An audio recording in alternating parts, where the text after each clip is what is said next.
What's up, everyone? This is the Montre Black. Today we're gonna react to a death battle, Korra versus Storm. Let's watch. This episode of Death Battle is sponsored by Blue Chew. Blue Chew is a one-of-a-kind service that delivers the same active ingredients as Viagra and Cialis in chewable tablets at a fraction of the cost and straight to your door. If you can benefit from extra confidence when it's time to perform, Blue Chew can help. And we've got a special deal for you. Try Blue Chew free when you use our promo code BATTLE at checkout. Just pay $5 shipping. That's BlueChew.com, promo code BATTLE to receive your first month free. Visit BlueChew.com for more details and important safety information. Thanks, Blue Chew, for sponsoring the show.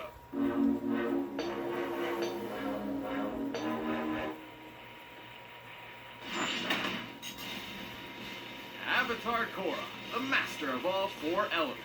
Storm, the X-Men's goddess of the storms.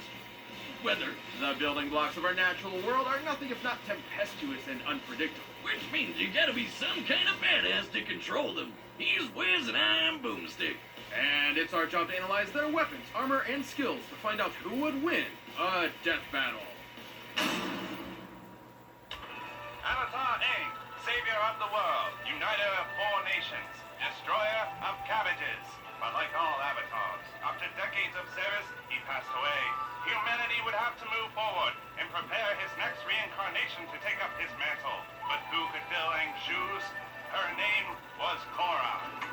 Wiz, who is that? Did you leave the door open again? Deuces, gents. Unlike her carefree predecessor, the hot-headed, obstinate Korra was an Avatar prodigy from day one.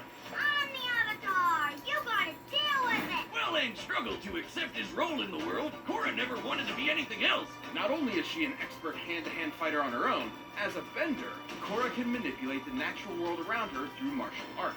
And as the Avatar, she is the only living being who can bend all four elements at once. Water, earth, fire, air. I tell you. Straight from the Southern Water Tribe, Korra can control tendrils of water, form massive walls of ice, and generate huge tsunamis. Aang once raised the sea level to put out these huge fires.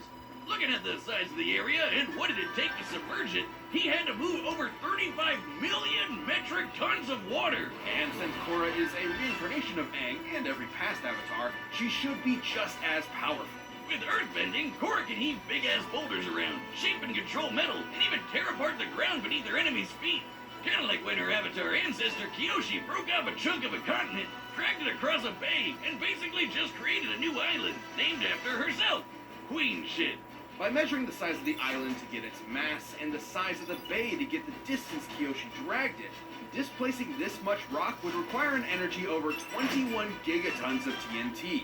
That's almost 15 times more energy than the entire world's nuclear arsenal detonating at the same time. With firebending, Korra can fire blasts of, well, fire, jet into the sky like a rocket, or breathe like a friggin' dragon. The perfect element to match Korra's hot-headed temper. However, her final element was completely different. Due to its inherently zen, free-flowing nature, Korra struggled at first to master airbending. But like all good prodigies, she figured it out anyways. With airbending, Korra can shoot powerful gusts of wind, fly around on tornadoes, and create a cute little air scooter. She used this element to defeat the bloodbender Amon, who was fast enough to dodge lightning. He is not the only one.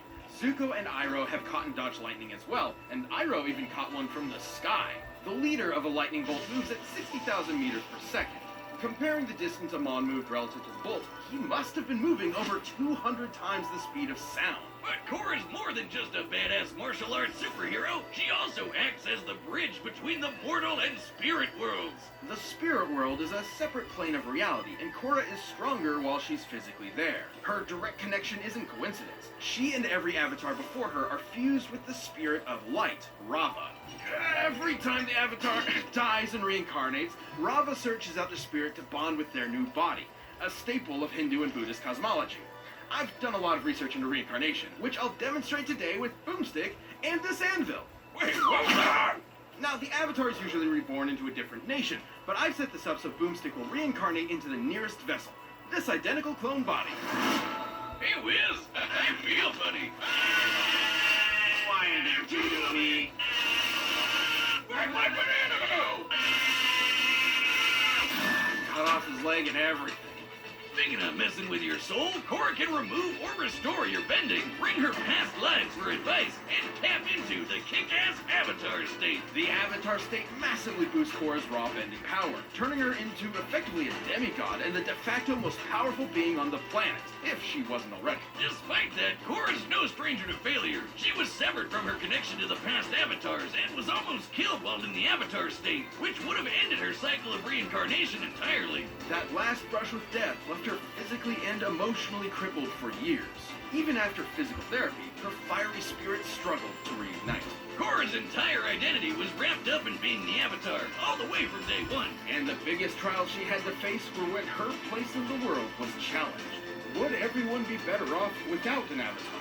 Or bending at all? But Korra's nothing if not one hell of a fighter. No matter what life threw at her, she always got back up to kick ass. Korra once blocked an energy blast from a giant spirit cannon, which created this massive crater in the center of Republic City, and almost killed everyone. Taking a look at the width and depth of this crater, and assuming it was all vaporized, Korra must have held back a blast worth almost 6 megatons of TNT.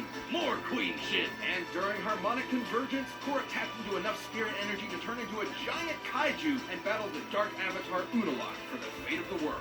Whereas I told you, we don't talk about season 2. Okay, 1 was cool.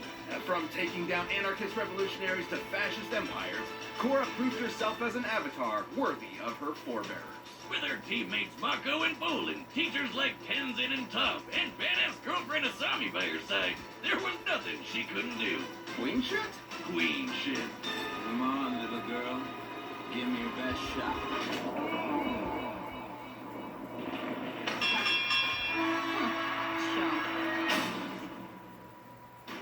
Boomstick. Do you know what happens to a person who's struck by lightning? The same thing that happens to everything else? You got it. Do you know what happens to white-haired mutants whose parents are killed by a plane crash? They become badass weather witches. After Aurora Monroe's parents were that, she was forced to fend for herself on the streets of Cairo under the tutelage of Ahmed El-Jabbar. The life of a street rat wasn't doing it for Aurora, so she took off across the Sahara in search of a real home. And that's when she began to master her mutant powers. In the same way that Homo sapiens, humans, evolved from earlier hominids like Homo erectus. Go ahead. Homo superior, or mutants, are an offshoot of regular humans. They possess the X gene on their 23rd chromosome that effectively grants them superpowers. But it's a lottery. You could end up like old Beak here. Ugh. Or you could end up like Aurora and possess complete control over the weather itself, while being super hot, unlike Beak. No, no. For all she knew, she was a goddess sent straight from heaven. And that's exactly what the local tribes thought when she arrived in her ancestral Kenyan homeland. Aurora's mutant gene allows her to psionically manipulate the atmosphere, capable of summoning a hurricane with less than a conscious thought. When she does feel like using conscious thoughts, something Wiz tells me I struggle with, Aurora can create storms that cover the entire Earth. Her weather manipulation isn't just powerful, but precise. She can call upon massive tidal waves, conceal herself in fog, and even generate localized blizzards cold enough to freeze lava. She can summon bolts of lightning, even ones that are continents away, or generate electricity inside your brain. And she once zapped Cyclops with enough lightning to restart an artificial sun called the Ring of Fire, a name that reminds me of the morning after Taco Tuesday. Encircling the planet Polemarchus, the Ring of Fire provided all the same energy as a regular star. But her favorite element is probably wind. With it, she can blow people away with tornadoes, suck the air out of a person's lungs, and generate enough lift to fly. She once flew fast enough to reach the edge of Earth's atmosphere from ground level in just a few seconds. By measuring the angle and size of the Earth to get the distance and estimating a time frame of about 5 seconds, Aurora had to have flown at 4,000 times the speed of sound. She can even manipulate solar winds to fly through space. Unlike winds on Earth, which are just the movement of air molecules through the atmosphere, solar winds are streams of charged particles, mostly electrons and protons, ejected from the sun. Almost as crazy as how she can breathe in the vacuum of space. She creates a mini atmosphere around herself by gathering, stray hydrogen atoms. Atoms, those are like really small last time I checked. Are these writers just giving her whatever powers they want now? How is that weather? Aurora's abilities apply to any atmospheric conditions, whether they be in outer space or alternate dimensions. Essentially, anything even remotely considered weather. Man, I wish I had crazy writers giving me random superpowers just because it's funny. That'd be awesome.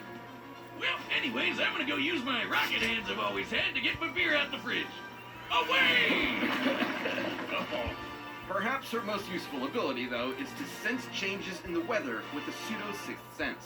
Aurora literally sees atmospheric patterns and energy as colors, with the world as her canvas. She's so good with it, she could track a jet flying over New York while she was fighting the Shadow King in Wakanda. That's on the other side of the planet. Yeah, no wonder everyone thought she was a goddess. She is. Aurora enjoyed all the worship and admiration until the day she was contacted by an American, Charles Xavier, with an interesting proposal. I'm gonna make him an offer he can't refuse. Join the X-Men.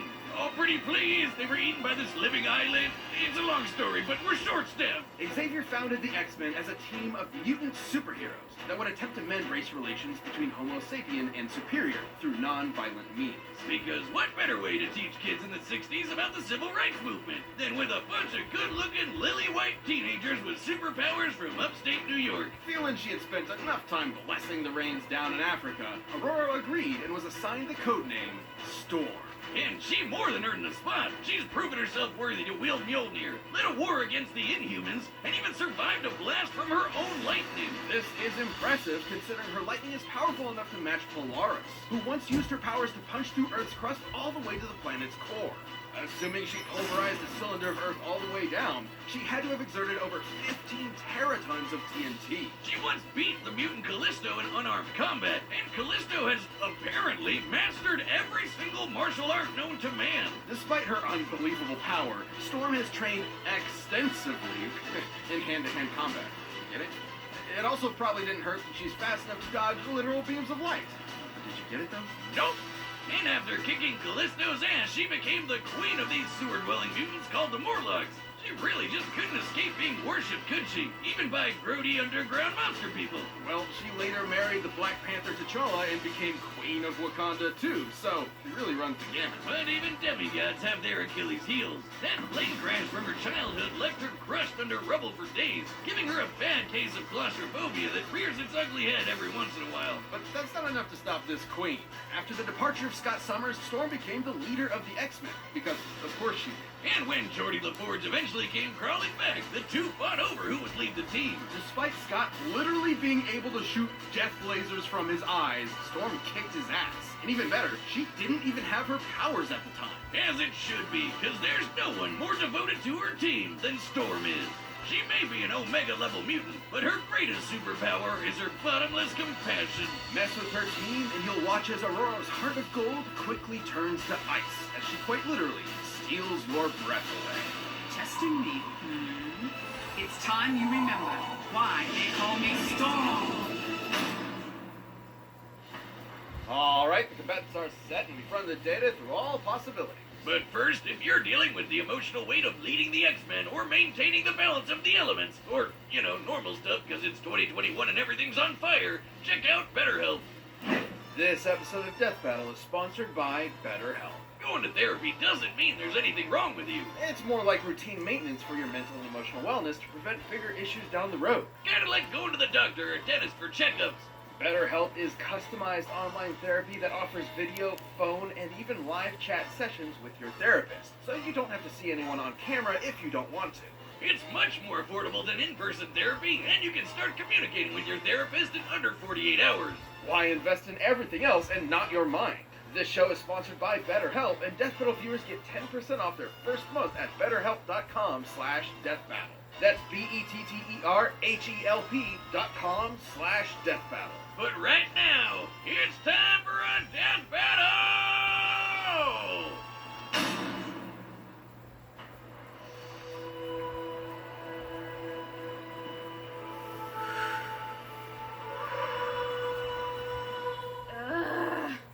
I'm so bored.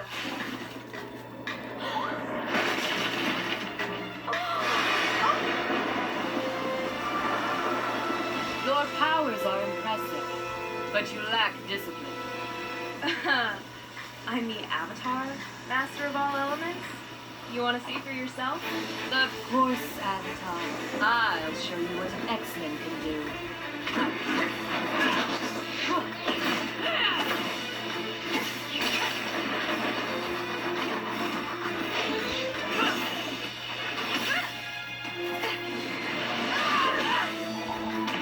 Nice one, Storm.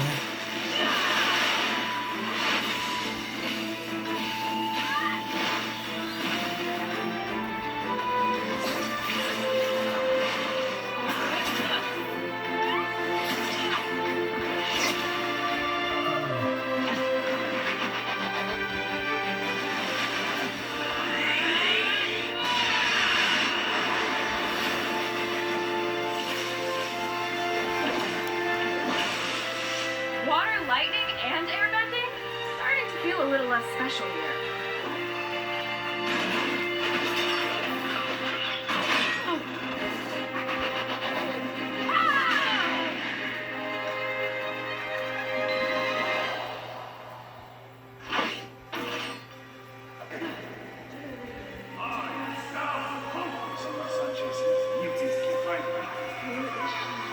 Where am I? Who are you? Answer me!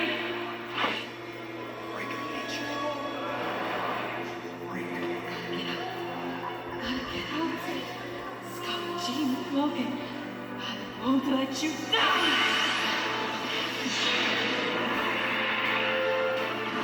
My evidence! I'll never be saved!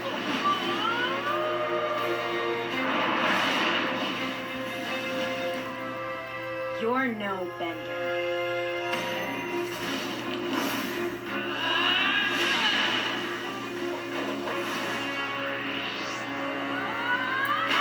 Ooh. Nice one, Korra.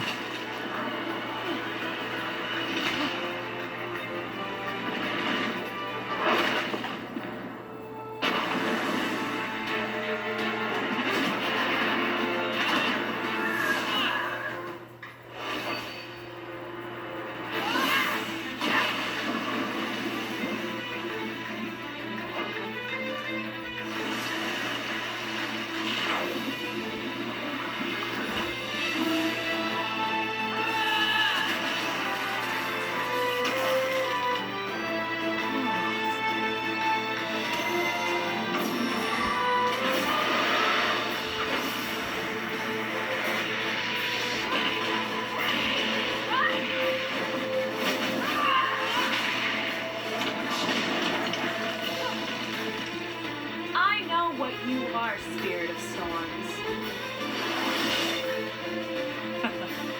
Exactly.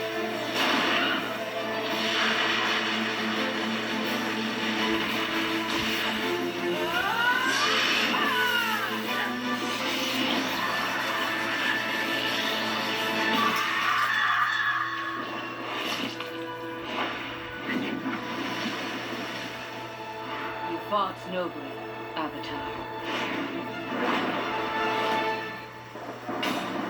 Hey-o! I think I just queen shit myself! This fight wasn't totally straightforward. Korra can dominate most fighters pretty easy with her raw bending power and martial arts skills, especially with the Avatar state. Not even some of the best benders on the planet like Zahir and Kuvira could stand up to her at her best. However, despite Korra's awesome Avatar powers, she found herself outmatched by Storm's skill, precision, and overwhelming force. For instance, Storm's massively hypersonic flight and ability to sense and control weather across the planet meant she could always fight safely from a distance. Korra's trained in martial arts from birth, but even if she did manage to get in close and fight hand to hand, Storm's experience with the X-Men and defeating Callisto meant she could keep up. While Korra may have fought people who can dodge lightning, Storm can dodge literal beams of light. Even just using her flight speed exiting the atmosphere, she'd still be nearly 20 times faster than Korra. Korra did have access to elements like fire and earth that Storm didn't. If she somehow found out about Storm's claustrophobia, she could theoretically trap her in some rocks to exploit it. But Storm would be more than powerful enough to just break out. Her lightning was strong enough to match Polaris, who punched a hole in the earth all the way down to its core. Yeah, ultimately, Storm was just way more powerful. Remember that planet-sized storm she created? Well, I know clouds are lighter than air, but those are a shit ton of clouds and need a lot of work to move around. By measuring their volume and the speed at which they moved, the energy Storm needed for this would be over 500 exatons of TNT, about 250 times more powerful than what Korra could output. And considering this is the same woman who is powerful enough to reignite an artificial star, results like that aren't outliers. Even taking the fight to the spirit world wouldn't have helped, considering Storm has manipulated alien weather from outer space and alternate dimensions. She'd have no problem adapting there, and considering Storm's powers are genetic in nature, not spiritual, Korra would not be able to depower her with energy bending. And none of that is counting the ways Storm could have ended the fight right off the bat, like sucking the air right out of Korra's lungs or generating a lightning storm in her brain. Korra was a tenacious, unrelenting opponent, but Storm's massive range, precise control, deadly skill, and unbelievable power won her this fight. Don't get bent out of shape. Korra just couldn't weather the storm. The winner is Storm. If you like the death battle, give a thumbs up. I'll see you on my next reaction. This is the Montre Black. Peace.